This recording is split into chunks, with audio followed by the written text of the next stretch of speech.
سلامونه. امید لرم چې تاسو ټول به روغ او جوړ یاست او ژوند مو ښه روان وي. د یو نوې ویډیو د یو نوې موضوع سره بیا ستاسو خدمت کې حاضر یم. ملګرو، یو ورور پوښتنه کړې ده. دی وایي چې زما یو ملګری دی، هغه د بل چا په ریسیپیسي باندې جریمه خوړلې ده، یعنې جریمې په وخت کې د بل چا ریسیپیسي ورکړې ده. اوس دغه د چا چې دا ریسیپیسي ده هغه پې شکایت کړی دی، آیا دته به کوم مشکل جوړیږي او که نه. ټول ناول خو د غلط کار کړی دی او یو غیر قانوني کار یې کړی، د بل چا ریسیپیسي راخیستې او په دې باندې د جریمه خوړلې ده چې هغه به شکایت کړی، نو بالکل مشکل ورته جوړېدلی شي. د دې به څه سزا یې څنګه به کېږي، دا خو بیا مخکې د هغوی پورې تړاو لري، د پولیسو پورې تړاو لري، ځکه د پولیسو کې شکایت کړی دی د بل ملګري، نو هغه به دته څه سزا ورکوي دا د هغو پورې تړاو لري. ولې بالکل مشکل ورته جوړېدلی شي. یو غیر قانوني کار یې کړی دی، غلط کار یې کړی، د بل چا د اسنادو نه استفاده کړې ده.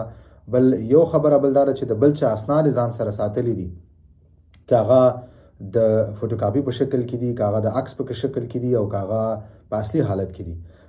ته قانونا د چا اسناد ځان سره نشي ساتلی، نه په عکس په حالت کې، نه د کاپي په حالت کې، نه د اصلي حالت کې، بغیر د اجازې نه. وسه اجازې بیا خپل شرایط دي چې په کم وخت کې د چا اسناد د کم مجبوریت په اساس باندې تا سره د چا اسناد پاتې کېدلی شي، هغه بیا بېله خبره ده.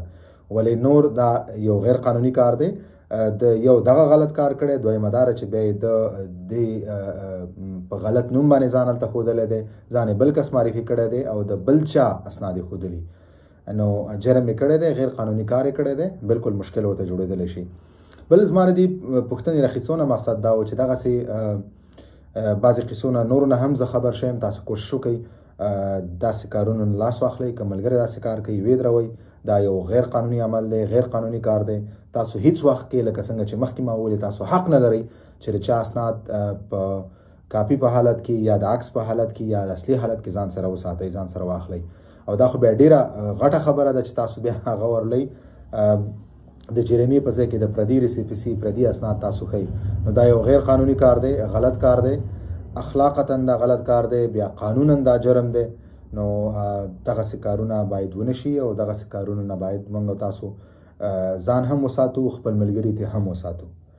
مننه ملګرو. که کوم ورور پوښتنه لري، تاسو خپله پوښتنه دلته کمنټ کولی شئ. انشاءالله په خپل وخت به زه ستاسو پوښتنې تاسو ته جواب درکوم. ویډیو همدومره وه، په مخامخه